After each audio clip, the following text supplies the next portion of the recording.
জাতীয় প্রেস ক্লাবে সাংবাদিকদের দুটি সংগঠন বিএফইউজে ও ডিইউজের ইফতার মাহফিলে যোগ দেন রাজনীতিবিদরাও। এতে অংশ নিয়ে গণঅভ্যুত্থান পরবর্তী বাংলাদেশ বিনির্মাণে প্রয়োজনীয় সংস্কার শেষে দ্রুত নির্বাচনী রোডম্যাপ ঘোষণার দাবি জানান জামায়াতে ইসলামীর সেক্রেটারি জেনারেল মিয়া গোলাম পরোয়ার। পাশাপাশি বিগত ফ্যাসিস্ট সরকারের যারা অপরাধে জড়িত ছিল তাদেরকে বিচারের আওতায় আনার দাবি জানান তিনি। প্রয়োজনীয় সংস্কার কার্যক্রম শেষ করতে যতটুকু সময় প্রয়োজন অহেতুক বিলম্ব না করে তার মধ্যে সংস্কার সম্পন্ন করে অবিলম্বে নির্বাচনের তারিখ এবং রোডম্যাপ ঘোষণা করা উচিত। জাতির প্রতি যারা অত্যাচার, নির্যাতন, নিপীড়ন, গণহত্যা চালিয়েছে, নিষ্ঠুরতা, বর্বরতা চালিয়েছে, তাদের বিচারের জন্য যে ট্রাইব্যুনাল হয়েছে, আইন হয়েছে, এটাকে আরো ত্বরান্বিত করে জাতির সামনে সেই বিচার অনুষ্ঠিত হওয়া প্রয়োজন।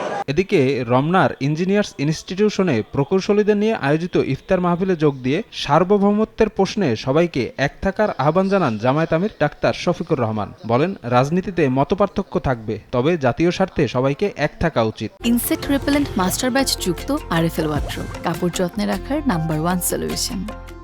রাজনীতিতে ভিন্ন মত থাকা এটা সৌন্দর্য, মতপার্থক্য সমস্যা নাই, কিন্তু মতপার্থক্য যেন মতবিরোধে রূপান্তরিত না হয়। আমরা এখন মতপার্থক্য করি না, এখন আমরা মতবিরোধ করি। এই জায়গায় আমাদের আপত্তি।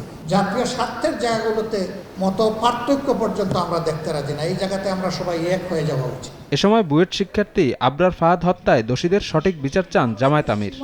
জ্বালাতন তিনি করেছেন। শফিক মুন্সি, সময় সংবাদ, ঢাকা।